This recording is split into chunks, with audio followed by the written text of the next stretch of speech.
Hello students, my name is Vish Sharma, your business teacher. Today's topic from class 12th. Topic is organizing. Organizing क्या होता है? Second function यानी कि second process of management. कौन सा process? Second process of management.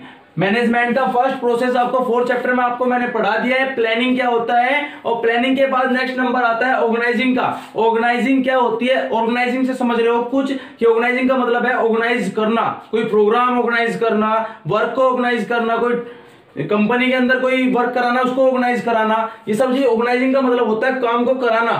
यानी कि planning तो हमने प्लानिंग क्या की? जिसके अकॉर्डिंग हमें वर्क करना है. वर्क को करवाना, वर्क करना यानी कि वर्क को बांटना, सब चीज का हम किसका है? ऑर्गेनाइजिंग का. ऑर्गेनाइजिंग को आप समझ सकते हो 3 बातों से. पहली बात क्या दिमाग में रखनी है? Identifying the activities. जो एक्शन जो एक्टिविटी हमने प्लानिंग में डिसाइड की है उसको आइडेंटिफाई करना काम किसका है? ऑर्गेनाइजिंग का. जब उसको हम आइडेंटिफाई कर लेंगे तो दूसरा काम होता है grouping the activities. Grouping the activities का मतलब क्या होता है? जो सेम जॉब्स होगी, जो सेम वर्क होगा उसे वन डिपार्टमेंट में, जो दूसरा सेम जॉब होगा उसे दूसरे डिपार्टमेंट में. जैसे कि हमने सबसे पहली चीज वर्क को आइडेंटिफाई किया कि ये वर्क प्लानिंग का है, कि प्रोडक्शन का है, मार्केटिंग का है, मैनेजमेंट का है, किस चीज का वर्क है. उस वर्क को आइडेंटिफाई करने के बाद जो सेम वर्क होंगे कि प्लानिंग के 8 वर्क है, उन 8 वर्क को 8 जो एक्शन होंगे उनको एक जगह, एक्टिविटीज को एक जगह इकट्ठा करना है जिसको वन डिपार्टमेंट का नाम देना है. क्लियर है? यानी कि एक्टिविटीज को पहचानने के बाद उनका ग्रुप बनाना है और ग्रुप बनाने के बाद जो हमारे पास फिजिकल, फाइनेंशियल और ह्यूमन रिसोर्सेज होंगे, फिजिकल रिसोर्सेज,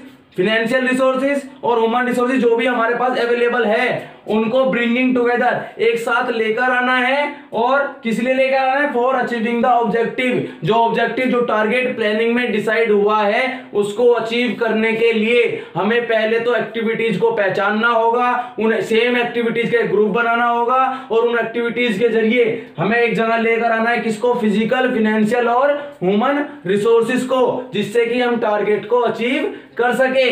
नेक्स्ट बात आती है ऑर्गेनाइजिंग का प्रोसेस क्या होता है. ऑर्गेनाइजिंग वर्क कैसे करता है? ऑर्गेनाइजिंग के प्रोसेस के 4 स्टेप है. कितने स्टेप है?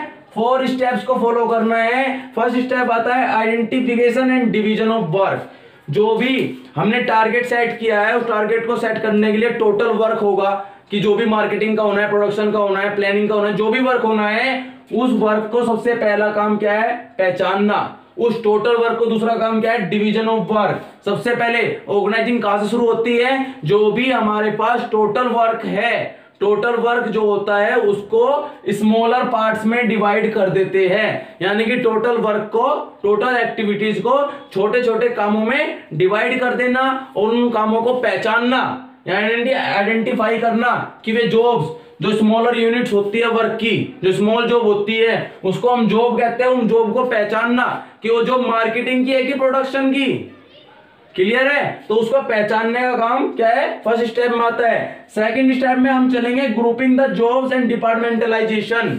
ग्रुपिंग द जॉब्स, मैंने डेफिनेशन में भी आपको यही पढ़ाया था कि ग्रुपिंग द जॉब्स क्या होती है, क्या करना है? जितनी भी रिलेटेड और सिमिलर जॉब्स होगी आर ग्रुप्ड टुगेदर, उनको एक ग्रुप में डालना है जिसको वन डिपार्टमेंट का नाम देंगे.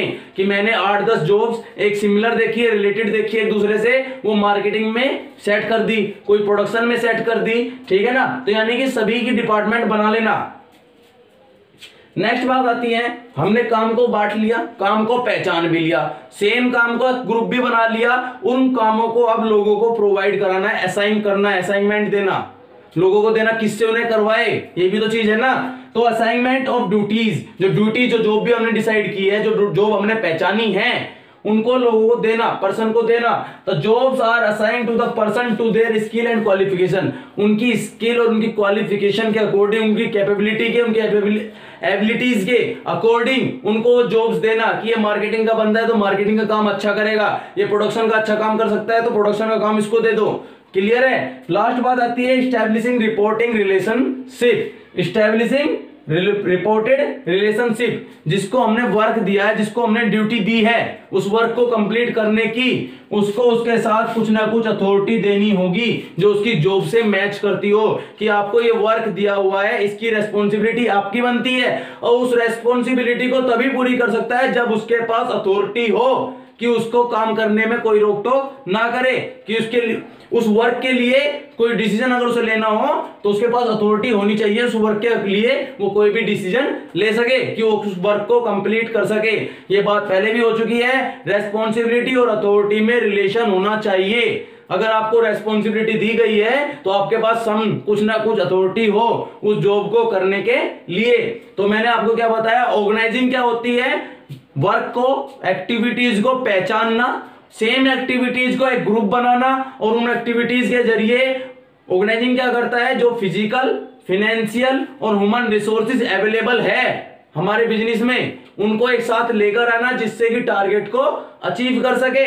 प्रोसेस में क्या बताया आपको, सबसे पहला काम जो टोटल वर्क है उसे स्मॉलर जॉब्स में डिवाइड करना, स्मॉलर जॉब्स में डिवाइड करना, उनको पहचानना कि वो कौन कौन सी जॉब्स है। और नेक्स्ट काम क्या करना है, सिमिलर जॉब्स, रिलेटेड जॉब्स का एक ग्रुप बनाना, कि सम रिलेटेड जॉब्स का एक ग्रुप है, सम रिलेटेड जॉब का ये ग्रुप है, यानी कि प्लानिंग का ग्रुप अलग, मार्केटिंग का अलग, प्रोडक्शन का अलग, फाइनेंसिंग का अलग, सभी का एक ग्रुप बनाना। तीसरा काम क्या करना, जो वर्क हमने डिवाइड किया था, जो उनके डिपार्टमेंट बनाए थे, तो उन वर्क को लोगों को असाइन करना, वो जॉब्स उनको प्रोवाइड कराना उनकी क्वालिफिकेशन के अकॉर्डिंग। और लास्ट आती है हमारे पास रिपोर्टिंग रिलेशनशिप, जो वर्क हमने किसी व्यक्ति को असाइन किया है तो उसकी रेस्पॉन्सिबिलिटी बनती है उस वर्क को कंप्लीट करना टाइम पर, obligation to complete the work on time but with some authority which match with their job, उसकी जॉब से मैच करनी चाहिए, उसको पावर टू टेक डिसीजन यानी कि अथॉरिटी होनी चाहिए।